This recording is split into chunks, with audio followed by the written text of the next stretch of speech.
교재 성경강론 4권 1755페이지에 보시면 사울 왕이 즉위를 시켜주시죠. 그 다음에 사울 왕의 여러 일들을 통해서 여호와께서 세우셨으나 이스라엘 백성들과 또 이스라엘 백성들의 마음에 맞는 왕이었다는 사실을 보여주십니다. 그리고 그 과정이 여호와 하나님께서 그 일을 안 하시는 게 아니라 그런 일을 여호와께서 이스라엘 백성들을 블레셋으로부터 보호하는 구원자로서 사울을 사용하기도 하십니다. 사용하기도 하시지만 마음에 합한 왕이 아니었기 때문에 하나님의 신을 감동해서 사역은 하지만 결국은 왕이 될 수 없는 가문으로 베냐민 지파를 버리는 그런 일들이 11장에서부터 15장까지 과정입니다. 교재 도움을 좀 받을게요. 1755페이지에 보시면 내용들을 여기서 이제 정리를 하고 있습니다. 두 번째 줄에 보면 11장에는 사울 왕이 암몬 사람을 쳐서 진멸합니다. 그러면 이럴 때는 이스라엘의 구원자가 되게 하시는 거죠. 그러니까 여호와의 신이 임해서 된 겁니다. 그러니까 사울이 승리한 것은 여호와께서 하신 일이다. 그걸 여호와께서 그 신이 임하도록 해서 그렇게 하신다는 내용을 앞서 우리가 확인했고요. 근데 여호와의 신이 임하지만 그래서 이 나라를 블레셋으로부터 구원하지만 이 왕은 인간들이 원하는 왕의 제도를 따르고 있는 나라입니다. 이게 참 생각거리가 많아져요. 그러니까 분명히 이게 나라거든요. 왕이란 말이죠. 그러니까 사사시대와는 비교할 수 없을 정도로 사무엘은 아까 어떤 지역이었어요? 뭐 길갈, 미스바, 또 자기가 태어났던 라마. 그 지역을 왔다 갔다 하면서 이제 사사 노릇을 했어요. 근데 이제 이 사무엘과는 다르게 사울은 온 지파에게 편지를 보냈을 때 전쟁이 일어나면 12지파가 다 동원이 돼요. 다 모여요. 이건 사사가 아니에요. 누가 보더라도 뭐가 맞아요? 왕이 맞아요. 그런데 하나님은 뭐라고 이미 약속을 하셨냐면 이게 너희들이 요구한 왕의 제도라고 얘기하셨어요.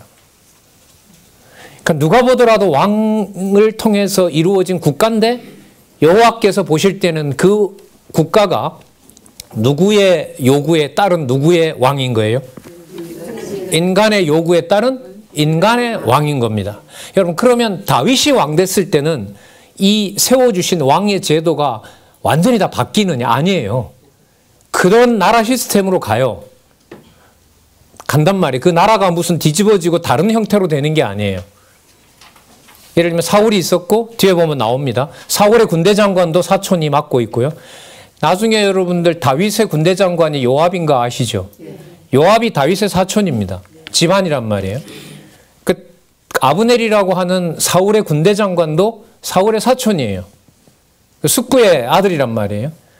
그러니까 나중에 국가가 진행되는 형태를 보면 분명히 사울과 똑같은 왕정 국가예요. 통치 언약이 수립된 나라인 거예요. 그런데 사울에게 그런 제도가 정립이 됐을 때는 그걸 여호와께서는 내가 허락하지 않은 불법적인 나라라는 거예요. 그러니까 이런 거죠. 사사로부터는 벗어나서 어느 국가가 됐는데 왕이 통치하는 국가가 됐는데 여호와께서는 그 사울이 통치하는 나라를 결국은 인정해요, 안 해요? 하지 않는다는 거예요. 제가 이제 기독교 대학에 들어갔거든요, 대학에. 근데 이제 기독교인이랍시고 이제 앞으로 뭐 신학도 공부할 거다 싶어서 기독교 과목 하나를 들었어요. 첫 시간에 독일에서 한 20년 사신 교수님이셨는데 아주 노교수님이셨는데 수업이 뭐냐면 이스라엘 예언자 연구라는 수업이었어요.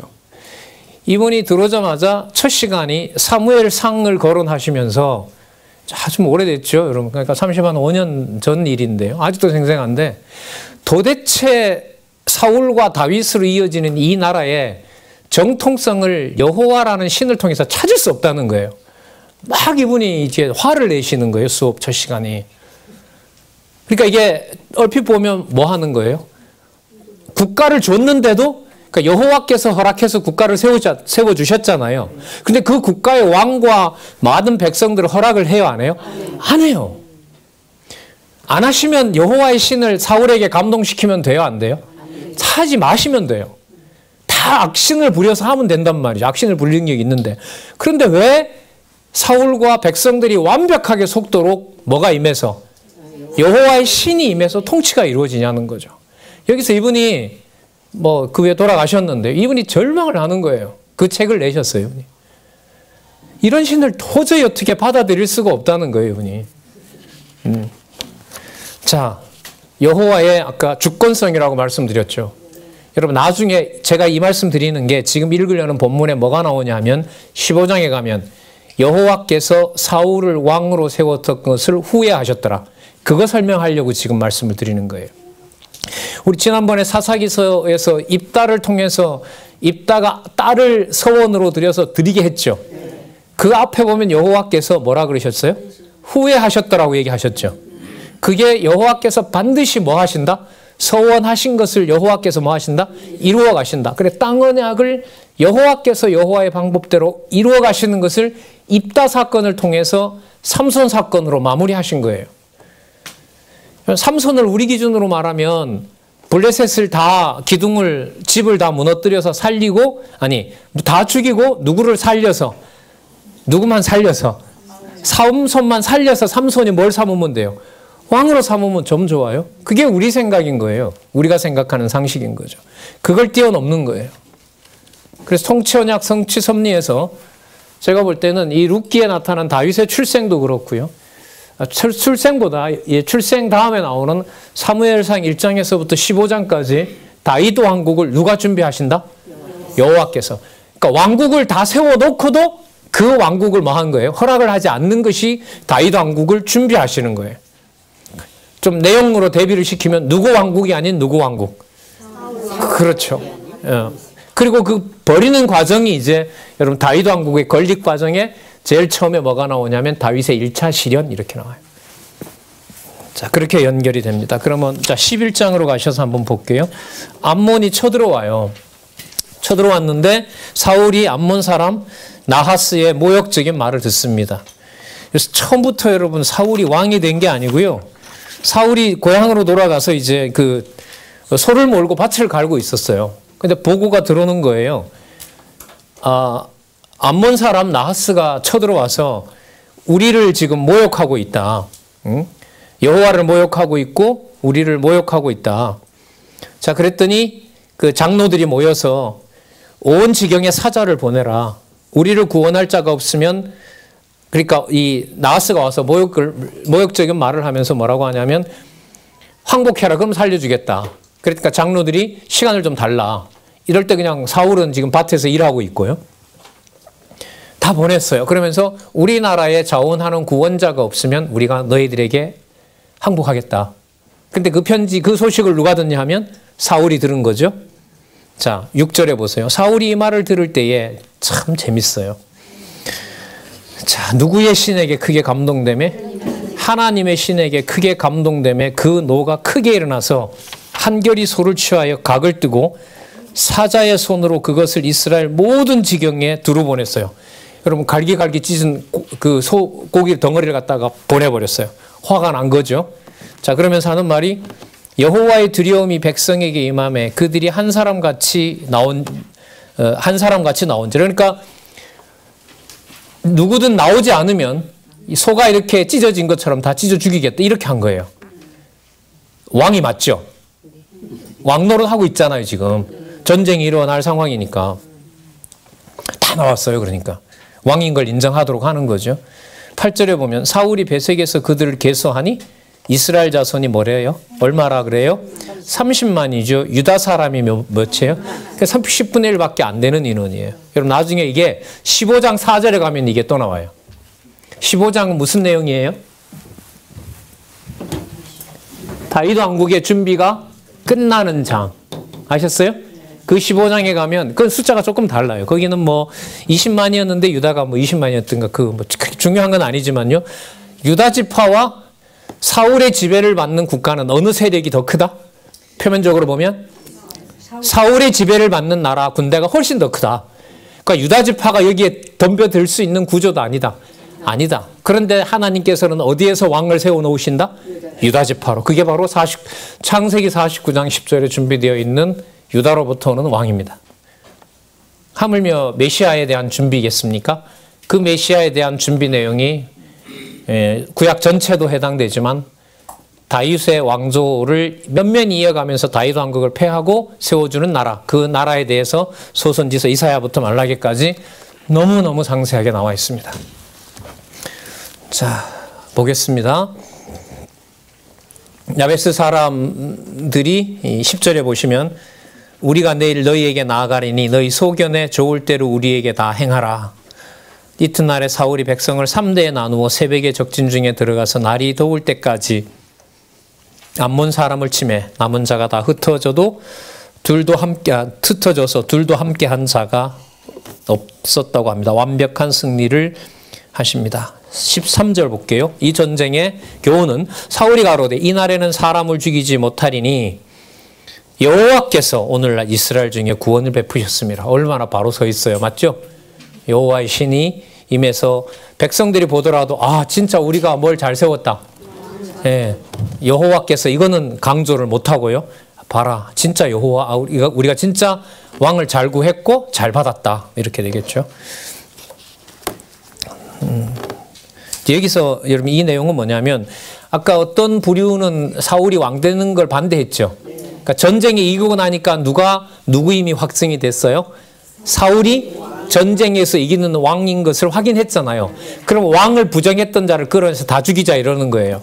그런데 여기서 하나님께서 사울로 하여금 이 일이 여호와로부터 비롯된 것이므로 나를 거역했다는 자를 내가 원수 갚지는 않겠다. 여러분 이렇게 가서 요 심성 그대로 다윗에게 물려주면 얼마나 좋아요. 다윗도 이런 경우에 있었는데 그때 다윗도 이렇게 하잖아요. 사울을 하나님이 세웠기 때문에 내가 원수 갚지 않겠다. 사울도 그러잖아요. 그런데 버리는 카드예요. 버려야 될 카드고 반드시 버려야 돼요. 자, 백성이 사울을 왕으로 삼고 여호와께 제사를 드립니다. 기름 부음 받았고 가서 농사지러 갔다가 농사짓다가 다시 와서 전쟁에 이기게 하고 그러니까 이 과정으로 보면 처음에 사울이 왕 행세를 해서 왕 된 게 아니죠. 맞죠? 불렀을 때부터 시작해서 아까 어디였었어요? 어느 군대였었죠? 암몬 사람 암몬과 전쟁해서 승리할 때까지. 14절 보겠습니다. 사무엘이 백성에게 이르되 오라 우리가 길갈로 가서 뭐라 그래요? 나라를 새롭게 하자. 통치언약이 이루어지는 것처럼 보이잖아요. 백성들 이제 드디어 우리도 왕이 생겼다. 얼마나 자랑할 만해요? 모든 백성이 길갈로 가서 여호와 앞에 사울로 뭘 삼고 왕을 삼고 거기서 여호와 앞에 화목제까지 드리고 전쟁이 이겼으니까요. 얼마나 좋아요. 사울과 이스라엘 모든 사람이 거기서 크게 기뻐하니라. 여호와께서 지금 이 눈에 보기에 100% 합당한 일처럼 보이는 일을 여호와께서 후회하셨더라는 내용이 15장에 가면 나옵니다. 여러분 그러면 이걸 우리가 인간 중심적인 어떤 감정으로 해석할 게 아니라요. 우린 여호와 계시니까 여호와께서 당신의 주권적인 방법으로 누구를 세워 가신다? 왕을. 누구 마음에 합한 자로? 여호와 마음에 합한 자로. 누가 구분할 수 없는 일로? 그렇죠. 어느 정도로 착각할 정도로? 완벽하게 착각할 정도로. 그렇게 섭리해가는 여호와께서 여러분 이건 이제 오래된 신에 대한 기독교 신에 대한 그 철학자들이라든지 많은 종교가들이 비아냥거리는 겁니다. 여호와는 세디스트다. 세디스트가 뭔지 알죠? 남을 막 괴롭히면서 내가 이렇게 즐거워하는 거. 남을 학대하면서 심리적으로 내 엔돌핀이 도는 아주 못된 그 질병이 있잖아요. 가학론자들. 그 신은 어떤 자다? 가학론자다. 이런 건 흔한 얘기입니다. 그래서 제가 좀 공부했더니 니체라는 철학자도 젊은 날 그 철학 교수를 시작하면서 하기 전에 여러 글들에 보면 이제 나는 참 이해가 안 된다. 성경을 하나님의 생명의 말씀이라고 읽는 너희들이. 왜냐하면 성경을 한 2장만 읽어봐라. 어디 거기에 여호와는 사랑이시라는 게 나오느냐. 그래서 독일의 신학은 그 당시에 이제 어떤 거였냐 하면 문서설로 이미 넘어간 상태였고 복음서에 나오는 예수님은 오른뺨 때리면 왼뺨 돌려대는 아주 탁월한 도덕 선생님. 그래서 도덕 선생님으로 하나님의 합한 자 이렇게 정리를 딱 한 거예요. 독일 신학은. 뭐 계시고 뭐고 필요 없어요. 자, 그런데 그런 눈으로 어디를 보니까 신약은 좀 그렇게 보이는데 어디를 보니까 구약에 보니까 그 신이 안 들어오는 거죠. 그래서 신구약의 통일성 이거는 독일에서 제일 먼저 문헌으로 무너지고 예수님의 이미지도 연결이 구약하고는 안 되고 왜 예수님을 도덕 선생님으로 만들어놨기 때문에. 지금 여러분 이 과정 속에 여호와께서 후회하셨더라는 게 15장에 나오거든요. 그 내용이 바로 여호와께서 당신의 주권적인 방법으로 당신이 세워놓으신 또 작정해 놓으신 무슨 언약? 통치 언약을 이루어 가신다라는 것을 좀 인간적인 감정이 충만한 언어로 여호와께서 후회하셨더라는 개념으로 나와 있습니다. 그래서 그 개념을 사람의 감정과 소통하는 여러분 그런 경우로 무게를 옮기면 안 됩니다. 고민을 하시더라도 이게 왜 여호와의 계시적 관점이어야 되느냐. 그 말은 어떻게 보면 간단해요. 여호와께서 당신의 방법으로 당신의 언약을 이루어 가세요. 그럼 다르게 표현할 방법이 없는 거죠. 여호와께서 하신 일을 여호와가 보시더라도 뭐한 일로? 후회하고 이걸 진짜 안타까워하는 일로 만들어버리는 것밖에는 다르게 표현할 방법이 없어요. 그래서 나중에 여러분 그리스도가 오셔서 오신 메시아는 우리의 고통을 강 건너 팔짱 끼고 불구경하듯이 하는 그런 분이 아니라 히브리서에 보면 반드시 그 몸으로 뭘 한다? 체휼하신다라는 말씀이 나와요. 체휼하신 것을 부정하면 적그리스도예요. 육으로 온 것을 부정하기 때문에. 그래서 여러분 15장에 나오는 그런 표현들을 성경 전체를 통해서 여호와라는 이 속성으로 정리를 하지 않으면 그런 구문으로부터 빠져나오는 것은 현재로 봐서는 불가능합니다. 불가능해요. 이런 부분까지 성경 신학을 통해서 여호와의 살아계신 계시로 열렸다라는 게 저 같은 사람한테는 뭐 저는 이렇게 보고 뭐 형이상학적이고 관념적이고 이런 것 가지고 논리적으로 쓰고 이런 게 제 일 아니에요. 이런 부분이 자유롭지 않으면은 이건 진짜 너무너무 고통스럽죠. 내가 뭔 짓 하는가 싶기도 하고요. 네. 자, 보도록 하겠습니다. 좀 길어졌죠? 그 관점에서 지금부터 이제 여호와께서 주권적으로 어떻게 해가시는지 한번 보겠습니다. 자, 12장 1절에서부터 5절. 사무엘이 백성들에게 스스로의 깨끗함을 증가하여 줍니다. 이 참 묘하게 갑니다. 사무엘이 분명히 우리도 누가 있다? 왕이 있다라고 했잖아요. 근데 사무엘이 여기서 갑자기 뭔 얘기를 하냐면 내가 잘못한 게 뭐가 있느냐 이렇게 말해요.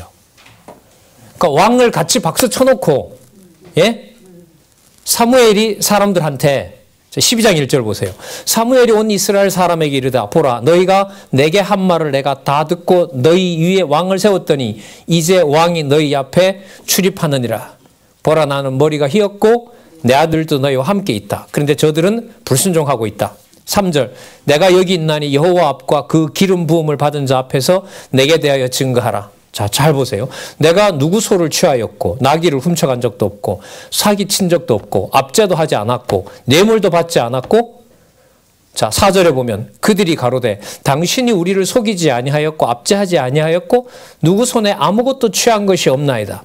사무엘이 백성에게 이르되 너희가 내 손에서 아무것도 찾아낸 것이 없음을 여호와께서 너희에게 대하여 증거하시며 그 기름 부음 받은 자도 사울을 말하는 겁니다. 사울도 오늘날 증거하느니라. 내가 깨끗한 자임을 너희 왕도 증거하고 있다. 그들이 가로되 그가 증거하시나이다. 이 말을 왜 할까요?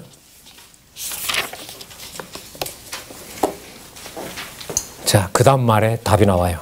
사무엘이 이스라엘의 과거 역사를 회고합니다. 자, 얘기가 끝이 어떻게 되나 한번 잘 보세요. 사무엘이 백성에게 이르되 모세와 아론을 세우고, 자, 500년 전으로, 한 400년 전으로 돌아갑니다. 너희 열조를 애굽 땅에서 인도하신 이는 누구라? 자, 7절. 그런즉 가만히 있었으라. 여호와께서 너희와 너희 열조에게 행하신 모든 의로운 일에 대하여 내가 여호와 앞에서 너희와 담론하겠다. 재판장이 되는 겁니다. 여러분, 이미 앞부분에는 하나님께서 사무엘 보고 뭐라 그랬어요? 이들이 누구를 버린 것이 아니라 사무엘 널 버리는 것이 아니라 누구를 버렸다? 나를 버렸다. 그런데 내가 왕을 세워줄 거다. 그런데 어느 정도까지 세워줬어요? 마음에 합한 자로 사울을 만들어서 승리에 이기게도 하고 신도 임하게 해서 어떤 범죄도 없이 지금까지 보면 뭐 하신 거예요? 왕으로 세워주신 거죠. 그러니까 처음에 시작한 것은 나를 버린 증거가 뭐냐면 왕 달라고 한 거고 내가 왕을 세워주겠다는 거였는데, 왕을 세워준 과정으로 보면 하나님이 버리는 흔적이 있어요, 없어요? 지금 이 사울에게? 없죠. 없어요. 그런데 본래 했던 약속을 12장에서 지금부터 얘기를 해요. 왜? 이 일의 출발은 어떻게 됐죠? 저들이 누구를 버렸다? 나를 버린 것이다. 이걸로 다시 돌아와요. 그러면 좀 버리는 게 우리 눈으로 분명하게, 이스라엘 백성에게도 분명하게 착착착 버려가면 좋은데 전혀 무슨 흔적이 없어요. 전혀는 아니지만 거의 뭘 했다는 흔적이 없어요. 그렇죠. 이 나라를 버렸고 합하지 않는 왕이라고 할 만한 증거가 없는 거예요. 여러분, 얼마나 무서운 섭리예요. 하나님의 섭리치고. 누가 보더라도 다 박수칠 일이죠. 하나님으로부터 받은 은총과 복이다. 한국계 88년 지나면서 경제 부흥이 일어나게 되고 연간 연소득 5% 7% 막 올라갈 때 진짜 돈벼락 맞은 거죠. 우리나라. 뭐 상하반기 지수 자체가 그냥 막 OECD를 육박한다 했을 때 막 흥분한 거죠. 교회는 그때 입장을 냈죠. 하나님이 우리에게 준 복이다. 왜요? 교회 예산도 올라가고 교회의 영향력도 먹히고 있고 대통령을 세우는데도 총회에 와서 인사를 하도록 하고 누가 보더라도 뭐예요? 교회가 크고 있었던 거죠. 근데 여러분, 그게 복이었습니까? 무슨 징조예요? 네. 버리는 카드. 회복을 여호와께서 세워주시지 않으면 할 수 없는 거. 그래서 지금 이 얘기가 나와요. 8절. 야곱이 애굽에 들어간 후 너희 열조가 여호와께 부르짖음에 여호와께서 모세와 아론을 보내사 그 두 사람으로 너희 열조를 애굽에서 인도하여 내어 이곳에 거하게 하였으나 9절. 그들이 그 하나님 여호와를 잊은지라. 여러분, 너무나 많은 사건 중에서 왜 하필 여호와를 잊은 얘기를 해요? 앞부분에 얘기했었잖아요. 맞죠? 그러면 여러분, 자손언약이나 땅언약이나 통치언약이나 이 세 가지 언약을 이스라엘이 지킬 만한 백성이어서 지켰다? 아니다. 아니라는 거죠. 그럼 여호와 하시는 거 맞죠? 여호와께서 언약하신 대로 여호와의 방법으로 여호와의 능력을 위해서 하시는 게 맞죠. 이런 얘기를 여러분 이제 쉽게 할 수가 없는 게, 우리가 본문에 대해서 좀 시간을 오래 머물러서 봤기 때문에 그건 하나님 다 하셔, 이런 말을 이렇게 말을 하지 않는 거예요. 않게 되는 거죠. 자, 9절에 여호와께서 그들을 하솔 군장 시스라의 손과 블레셋 사람의 손과 모압 왕의 손에 붙였더니 그들을 치매 백성이 여호와께 부르짖어 가로되 살려달라 그랬죠? 그랬더니 그 사사들을 통해서 살려줬잖아요. 11절. 여호와께서 여룻바알과 베단과 입다와 나 사무엘을 보내사 너희 사방 원수의 손에서 건져내사 너희로 안전히 거하게 하셨거늘. 12절 18절까지 왕과 백성들을 책망합니다. 누구를 버렸기 때문에? 여호와를 버렸다. 여러분, 이게 복이죠. 내가 여호와를 버린지 안 버린지 제 스스로 알까요, 모를까요? 모르잖아요. 이스라엘 백성들이 뭘 받았다고 생각하지? 그렇죠. 복 받았고 구원받았다고 생각하지 여호와의 진노 아래에 있다는 걸 모르잖아요. 여러분, 이게 우리 여기 선생님들도 많이 계시지만 가정교사든 홈교사든 이제 저같이 이렇게 뭔가를 대표해서 여러분들에게 안내하는 저희 같은 입장에서도 가지고 있고 정리되어 있고 논리적으로 머릿속에 잡혀 있다는 것이 그것이 하나님을 알고 있다라는 확증이 될 수가 없어요. 결코 없어요. 오히려 형편없게 만들어서 여호와를 깨닫게 하는 게 낫지. 왜냐하면 성경신학은 내가 지키는 게 아니니까요. 내가 지키는 게 아닌데 누가 지키는 것처럼 착각해요? 그렇잖아요. 그럴까 봐.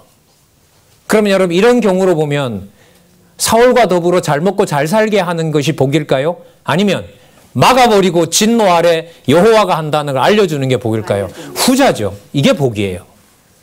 그러면 처음에 여호수아가 얘기했던 선한 일도 이루고 불길한 일로 이룬다고 했을 때 지금 경우로 보면 불길한 일을 이루어서 누가 생각나는 것이 진짜 복이에요? 그렇습니다. 이렇게 가요, 이게. 여기서 이 경우가 뭐가 벌써 예고가 되느냐? 우리가 알고 있는 열왕기 역대기가 여기서 시작이 되고 있습니다. 열왕기는 무슨 눈으로 보게 하는 거죠? 이탈 왕조를 멸망시키는 걸로. 맞죠? 역대기는 아무리 범죄해도 이탈하고 망하였더라도 약속한 대로 누구를 보존하는 거죠? 다윗 왕조를 보호하는 걸로, 보존하시는 걸로, 계승하시는 걸로 나오는 겁니다. 이미 열왕기까지 갔어요. 역대기까지도 가고 있고요, 이게. 에스라, 니에미야, 에스더는 그 다음부터는 진짜 내가 할 거다. 이렇게 되죠. 이게 연결이 되는 거예요, 이게. 자, 볼까요? 12절. 너희가 암몬 자손의 왕 나하스가 너희를 치러옴을 보고 너희 하나님 여호와께는 너희 왕이 되실지라도, 다시요. 너희 하나님 여호와께서는 너희 왕이 되실지라도 너희가 내게 이르기를 아니라 우리를 다스릴 뭐가 있어야 했다? 왕이 있어야 하겠다고 하였도다. 이제 너희의 구한 왕, 너희의 택한 왕을 보라. 여호와께서 너희 위에 뭘 세웠다? 왕을 세워주셨다. 복이다, 저주다? 입을 딱 닫습니다. 구원된 걸로 보면 복 받은 거죠. 왜? 이방으로부터 보호해 줬으니까. 그러나 누굴 버린 걸로 보면 이방에서 도저히 이제 드디어 왕이 보호해 줬다. 그래서 왕을 잘 세웠다라고 보면 그건 어느 길로 가는 거예요? 저주받은 길로, 진노 아래 들어가는 겁니다. 여러분 이걸 누가 선택을 해요? 우리가 선택을 해요? 그러니까 설교를 할 수가 없는 거예요, 강론은. 이거 읽어보고 그러면 설교를 어떻게 내릴까요? 결론. 설교는 우리가 공감하는 걸로 결론을 내는 것을 설교라 그럽니다. 그럼 어떻게 공감을 할까요? 아니면 명령을 하면 되죠, 설교는. 따라서 성도 여러분 이렇게 하시기 바랍니다. 나는 할 수 있으니까. 그래야 설교가 돼요. 자, 4절. 너희가 만일은요, 뭐뭐 할 때라고 보시면 됩니다. 저기 15절 끝에 가면 거역하면 있죠. 보이세요? 14절에 만일 있고 15절 중간에 가면 거역하면 있죠. 그 두 개를 동그라미 하시고요. 뭐뭐 할 때 이렇게 보시면 돼요. 앞으로 약속입니다, 이게. 여호와를 경외하여 그를 섬기며 그 목소리를 듣고 여호와의 명령을 거역하지 아니하며 또 너희와 너희를 다스리는 왕이 같이 너희 하나님 여호와를 쫓으면 좋으련마는, 자, 너희가 만일도 마찬가지요. 여호와의 목소리를 듣지 아니하고 여호와의 명령을 거역할 때는, 이렇게 약속입니다. 여호와의 손이 너희 열조를 치신 것 같이 너희를 뭐 한다? 치실 것이라. 여호수아 23장 14절에서부터 16절. 무슨 일과 무슨 일? 선한 일과 불길한 일. 더 나아가 열왕기와 역대기가 여기에 기록이 되고 있습니다. 16절. 너희는 이제 가만히 서서 여호와께서 너희 목전에 행하신 큰 일을 보라. 그러면서요, 이게 그냥 막연한 공갈이 아니라 여호와께서 분명히 말씀하신 거라는 사실을 추수할 때에 그야말로 맑은 하늘에 날벼락이 떨어집니다. 우레와 비가 내리니까 사람들이 이 말이 튀어나오게 됩니다. 고백을 할 수밖에 없죠. 17절에 오늘은 밀베는 때가 아니냐. 내가 여호와께 아뢰리니 여호와께서 우레와 비를 보내사 너희가 왕을 구한 일, 곧 여호와의 목전에 범한 죄악이 큼을 너희로 밝히 알게 하시리라. 이 공부할 때 참 힘들더라고요. 사실 이 구조가. 왜냐면 지금 이게 큰 틀에서 이게 보시는 것처럼 다윗 왕국의 창건은 무슨 언약 이루시는 과정이에요? 통치 언약 이루시는 거잖아요. 그러면 백성들이 자기네들 어떤 상황으로 봤을 때 누굴 구할 수밖에 없어요. 그렇잖아요. 왕을 구해놓고 왕을 얻었어요. 왕과 함께 통치도 했어요. 이방도 물리쳤어요. 얼마나 좋은 일이에요. 그죠? 근데 성경에서 지금 확인한 것처럼 이게 무슨 일이라고 해요? 여호와의 목전에 범한 무엇이다? 죄악이다. 죄악이다. 그러면 안 주실 거예요? 라고 나오겠죠? 아니, 내가 준비할 건데. 이렇게 됩니다. 내가 준비할 건데. 우리 이제 불만은 기왕 줄 거 뭐하러 고생시키느냐 여기에 있는 거죠. 우리 본능이 싫어하잖아요. 본능적으로 싫어한단 말이죠. 자, 모든 백성이 여호와와 사무엘을 크게 두려워합니다. 자, 그랬더니 하시는 말씀이, 자, 그럼 오늘날 너희들이 한 것처럼 자, 12장 19절 끝에 보세요. 사무엘에게 이렇게 기도합니다. 하나님께 기도해서 우리 죽이지 말라고 해주십시오. 범죄했으니까 죽어야 되잖아요. 진노하실 수 있는 분이고, 우리가 우리의 모든 죄에 왕을 구하는 악을 또도 했습니다. 목이 곧은 백성이었고 거기에 왕까지 누구를 버리고? 여호와를 버리고. 여러분 이걸 해보면 내가 여호와를 버린지 안 버리는지 내가 알 수 있다 모른다? 몰라요. 깨닫게 해주셔야 돼요. 그러니까 이런 거겠죠. 백성들과 더불어 승리에 취해 있는 게 복인 거냐? 그게 여호와를 버린 것인지를 말씀을 통해서 지적해주고 여호와가 왕 되신 것을 알려주는 것이 복이냐? 후자죠. 성경신학은 이렇게 성경을 해석하도록 인도해 갑니다. 그러면 사무엘이 말할 수밖에 없죠. 21절 돌이켜 유익하게도 못하며 구원하지도 못하는 헛된 것을 쫓지 말라. 그들은 헛되니라. 여호와께서는 너희로 자기 백성 삼으신 것을 뭐한 거로? 자, 22절 잘 보세요. 이게 마무리되는 겁니다. 통치 언약으로 넘어가요. 여호와께서는 너희로 자기 백성 삼으신 것을 기뻐하신 거로 그 크신 이름을 인하여 자기 백성을 버리지 않는다. 누구 이름을 위하여? 여러분 이 표현 시편 23편에 나오는 거 아시죠? 예?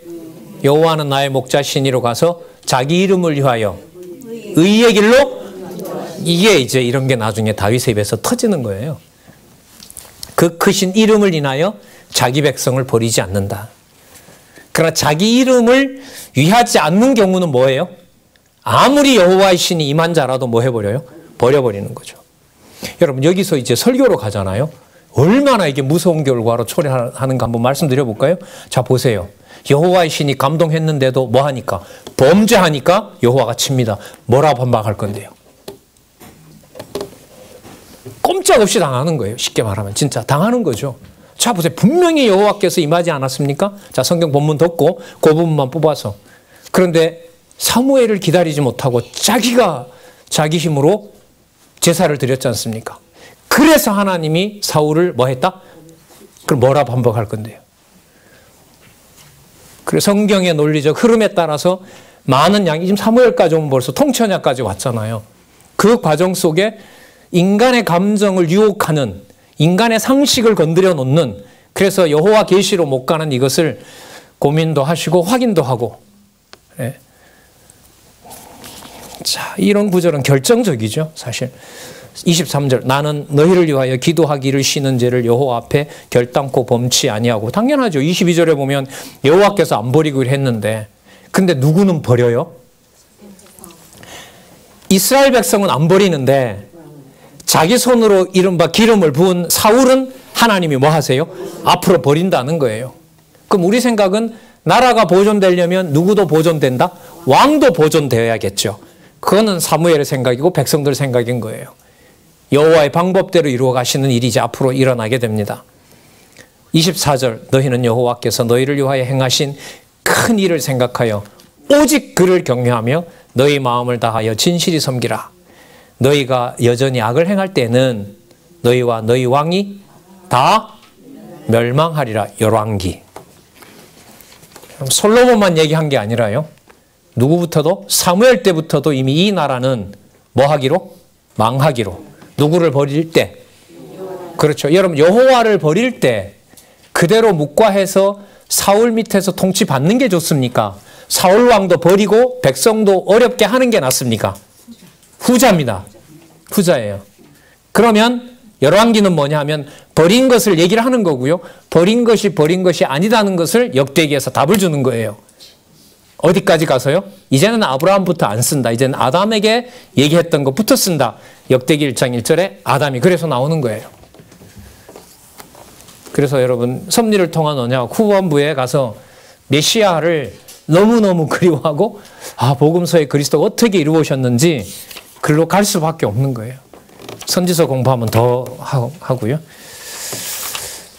자, 여러분 여기 보면 왕도 망하고 너희들도 망한다고 그랬죠? 맞죠? 누굴 버리게 되면? 여호와를 버리게 되면. 그럼 그 다음에 13장의 제목을 한번 보세요. 사울왕이 뭐해요? 이때 실수는 다르게 말하면 누구를 버리는 거예요? 여호와를 버리는 거죠. 좀 전까지 뭐 했는데? 승리의 구원자인 왕이 됐는데 이제 사울왕으로 하여금 뭐 하게 해요? 실수하도록 해요. 여러분 여호와께서 마음이 어떠실까요? 좀 인간적인 표현입니다만 이게 13장, 14장, 15장에 가서 여호와께서 사울을 왕으로 삼으셨던 것을 후회하셨더라는 것 때문에 지금 이런 질문을 드리는 거죠. 자, 사울 왕을 실수하도록 합니다. 실수하도록 하는데 여호와를 의지하는 방식으로 매달려요, 사울이. 다시요. 사울이 지금부터 여호와 안 믿겠다 이게 아니고요. 그러니까 이게 눈물이 나요. 이런 데 보면. 이 감정이입을. 그러니까 지금부터 여호와 안 믿겠다 이게 아니에요. 또 하나는 그 사악한 왕 다윗 왕처럼 장군을 죽이고 여자를 뺏어오는 것도 아니에요. 그런 짓도 안 해요, 사울은. 단지 사무엘을 기다리지 못해서 백성을 통합시켜서 전쟁하려고 번제 드린 것밖에 안 돼요. 사울에 비교하면 다윗 이놈의 죄송합니다. 다윗에 비교를 하면 어떤 범죄 성립 요건이 되질 않습니다. 이게 버릴 일이 아니에요. 이게 여러분 나중에 여기 다윗 왕 보호에 가면 첫 번째 뭐가 나오죠? 다윗 왕국의 비극, 다윗 왕의 범죄와 자손들의 비극 나옵니다. 그러니까 아까 그 노 교수님 얘기 맞아요. 도대체 이게 정리가 되질 않는 거예요. 사울과 다윗을 비교를 해도 누가 잘못을 더 많이 하면 했지? 다윗이 더 하면 더 많이 했지. 사울은 아들이 또 얼마나 착해요. 죄송합니다. 인간적으로 보면. 맞죠? 다윗의 이것들은 진짜 인간 말종들 아니에요. 누나를 안 건드리나 형제들을 안 죽이나. 그러니까 이 노 교수님이 막 흥분을 하는 거예요. 도대체 이 여호와 야훼라는 신의 이 통치 스타일을 어떻게 정리해야 되냐는 거예요. 아무것도 모르는 1학년이 그걸 듣고 무슨 정리가 되겠어요? 아직도 생생해요. 그 와중에 한 몇 개월 지나니까 그를 괴로워하지 말고 테이프 좀 들어봐라고 어떤 친구가 로마서 전해주더라고요. 야, 이런 분이 절대주권자구나. 그렇게 시작이 됐습니다. 저는. 자, 13장 볼게요. 사울왕의 실수입니다. 40세라고도 하고 30세라고 거의 중요하지 않습니다. 자, 다스린 지 2년이 됐습니다. 금방 일을 버리시지 왜 또 2년이나 지나요? 2년 지나면 이분이 누가 맞구나. 그때쯤에 일이 벌어져요. 자, 3절에 재밌는 일이 벌어지는데요. 블레셋 사람들이 오니까 3절에 아들인 요나단이 게바에 있는 블레셋 사람의 수비대를 칩니다. 그 먼저 싸움을 건 거예요, 요나단이. 그랬더니까 블레셋이 가만히 있을 리가 없죠. 블레셋이 쳐들어옵니다. 4절에 보면 온 이스라엘이 사울이 블레셋 사람의 수비대를 친 것과 이스라엘이 블레셋 사람의 가증히 여김이 되었함을 듣고 증오할 만한 대상이 된 거죠. 길갈에 모여 누구를? 사울을 쫓게 됩니다. 사울이 왕이니까요. 자, 그런데 재밌는 일이 블레셋이 왔는데 백성들이 전부 다 벌벌벌 떨어요. 엄청난 강한 군대가 왔거든요. 5절에 보시면 병거 3만, 마병 6천, 백성은 해변에 모래 같고요. 그 다음에 베다웬 동편 마스에 진쳤다 그러고요. 6절에 보면 이스라엘 백성들이 위급하고 절박하고 그러다 보니까 전부 굴, 숲을, 바위에 다 숨어버렸어요. 자, 7절 어떤 히브리 사람들은 요단을 건너 아예 강 건너 가버렸어요. 땅 언약이고 뭐고 다 필요 없는 거예요. 자, 그리고 사울은 아직 길갈에 있고 그를 쫓은 모든 백성은 뭐 하더라? 떨더라. 누구 의지해야 되는 상황이에요? 우리가 볼 때? 여호와죠. 자, 8절. 사울이 사무엘의 정한 기한대로, 누가 정한 기한대로? 사울이 누구의 정한 기한대로? 사무엘의 정한 기한대로. 사무엘이 약속한 기한인 7일을 기다렸어요. 안 왔어요. 그런데 뭐 할 수밖에 없어요? 블레셋과 싸우려면 여호와의 뜻을 묻지 않을 수가 없어요. 맞죠? 이거 바람직한 거예요? 아니에요? 왕으로서? 바람직한 거죠. 누구에게 의존하니까? 여호와께. 약속은 지금 누가 어겨요? 사무엘이 어긴 거죠. 9절. 사울이 가로되 번제와 화목제물 이리로 가져오라 하매 번제를 드렸더니 10절. 번제 드리기를 피하자 사무엘이 와요. 조금만 더 참으면 왕을 유지할 수 있었을 텐데. 맞아요? 제가 이 말씀을 드린 이유가 아주 이 감정이 극에 올라가잖아요. 이런 표현을 보면 진짜 인간적으로 애달프게 되는데, 이게 15장에 가면 이제 이런 내용이 여호와께서 사울 왕을 삼으신 것을 후회하게 되는 겁니다. 그러니까 사울 개인으로 보면 누구를 의지하고 싶어 해요? 맞죠? 예. 어느 순간도 여호와를 배제하고 싶은 마음이 없어요. 나중에 생각나는 예를 하나 들어드릴까요? 다윗을 죽이려고 해서 다윗이 옷깃을 칼로 베서 가져가잖아요. 사울의 입에서 뭐라고 나와요? 나는 아들아, 나는 너를 이 나라의 통치자로 세워놓은 거 나 그것도 안다. 그러면 안 쫓아가면 되잖아요. 그런데도 악신이 또 내리니까 또 쫓아가요. 이렇게 섭리하시는 여호와에 대해서 15장에 가면 여호와께서 사울을 세웠던 것을 뭐 하셨더라? 후회하셨더라. 그러니까 우리가 좀 더 풀게 되면 조금만 봐줬으면 뭐가 될 만한 왕이, 뭐가 될 만해요? 왕 될 만하죠. 하는 짓으로 보면 다윗보다가 좀 더 착하고, 내용으로 보면 범죄한 게 더 적고, 조금만 관리를 잘 해주면 뭐 해줄 수 있어요? 얼마든지. 왕으로. 잘생겼고 키도 크고 가문도 약하니까 어느 가문에 쏠리지 않고 여호와만 의지할 수 있고. 그런데 여호와께서는 베냐민 지파기 때문에 이걸 뭐로 세울 수 없어요? 와, 안 돼요. 이건 안 되는 거죠. 그 개념이 여호와의, 제가 아까 말씀드렸잖아요. 신실성이긴 신실성인데 누가 상상할 수 없는 신실성으로, 우리가 상상할 수 없는 신실성을 섭리해 가는 거죠. 그걸 뭐라 불러요? 주권성이라 그래요. 그러면 아까 버린다고 했어요? 꼭 지켜준다 그랬어요. 꼭 지켜준다고 했죠. 아니, 이스라엘 백성들 전체는 꼭 지켜준다고 했잖아요. 그건 뭐예요? 자비성인 거예요. 그래서 앞으로 사무엘을 공부하실 때는 앞으로 뭘 다 전부 다고요. 하나님의 5대 속성을 하나만 생각하지 마시고, 지금도 3가지가 나오죠. 신실하신 분이긴 한데 누가 볼 때는 신실할 수가 없어. 우리가 볼 때는 신실할 수가 없어. 그걸 주권성이라고 그러고요. 그런 분이 버리는 것 같은데 절대로 버린다, 안 버린다. 그걸 자비성이라 그래요. 이 모든 걸 나중에 누구를 통해서 완벽하게 이루세요? 그리스도가. 건건마다, 기도할 때마다, 고민할 때마다 그리스도의 결론은 전능성에서부터 나를 안 버리는 자비성까지 성취해 주시는 분이에요.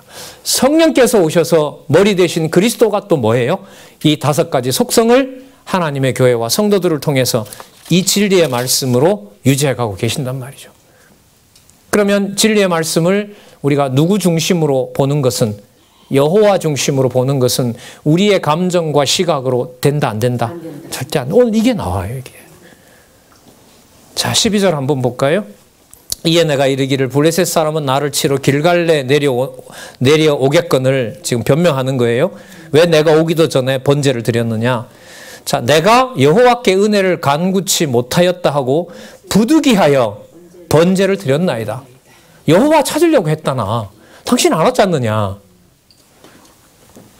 13절. 사무엘이 사울에게 이르되 왕이 망령 때 행하였도다.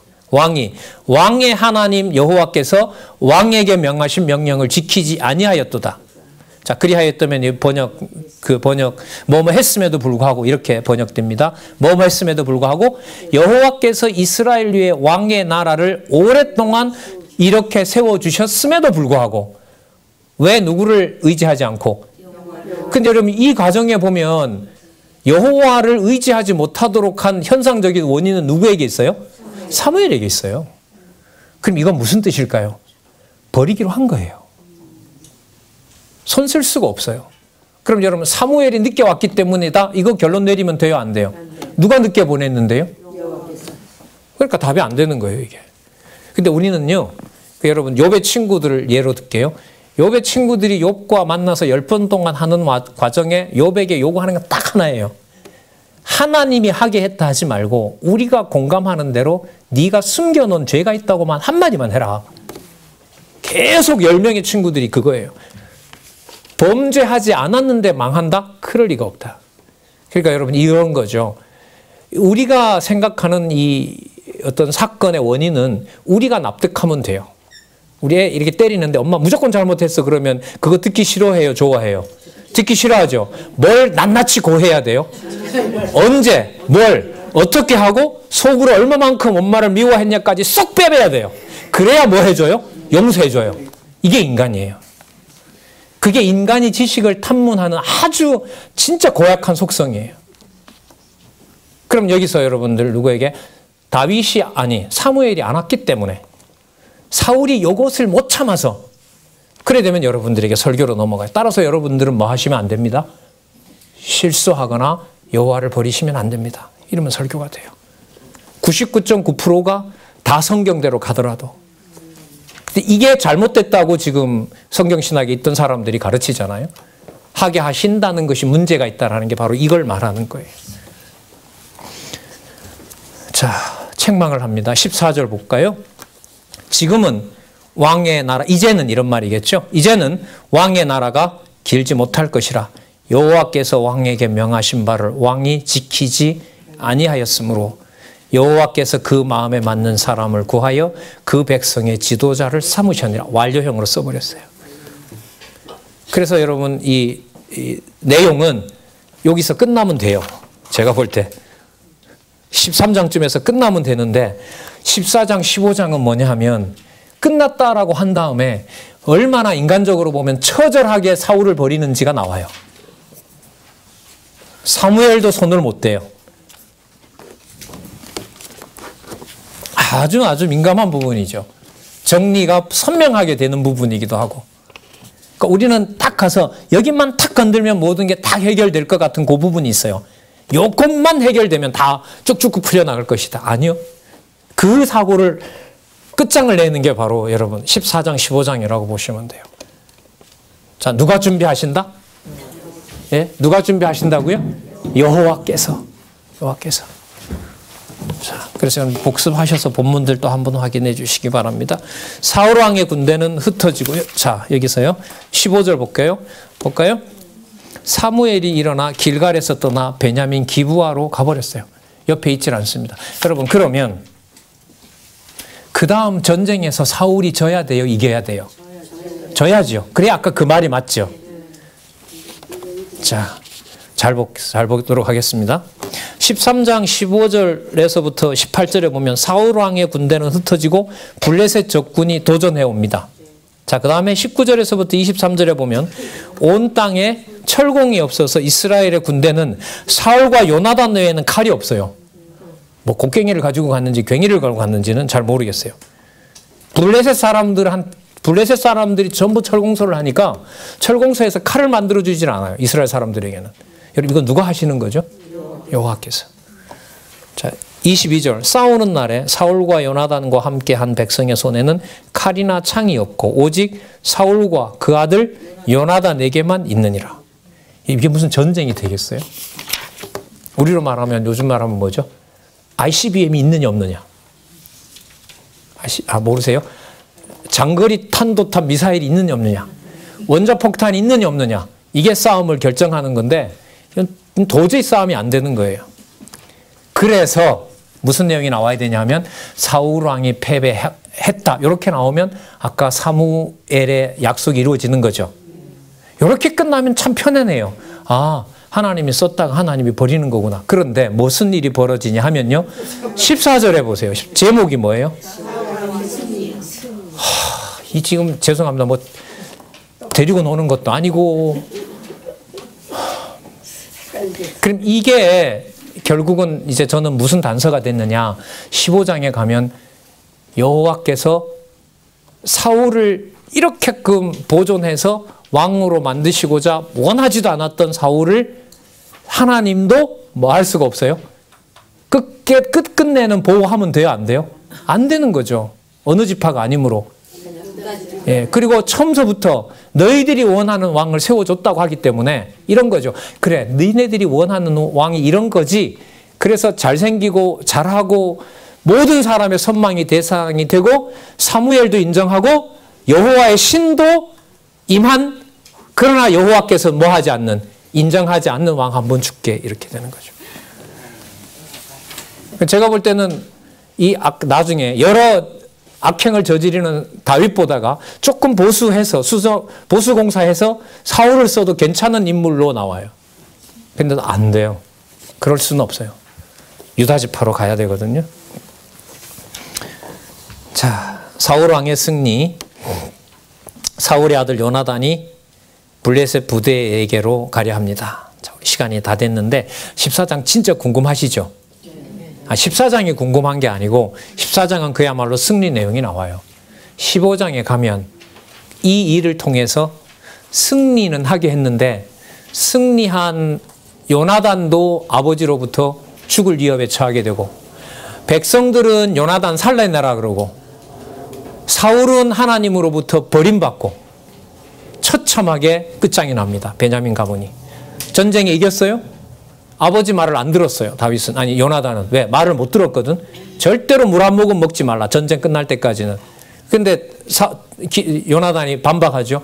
꿀 한 모금만 먹었는데 눈이 이렇게 떠지는데 이걸 왜 먹지 못하느냐. 그런데 그때 사울은 한 모금이라도 물을 먹으면 전쟁 끝나. 그는 내 아들이라도 죽이겠다. 자, 이 다 끝났어요. 백성은 여러분들 이 전쟁을 누구 때문에 이겼기 때문에?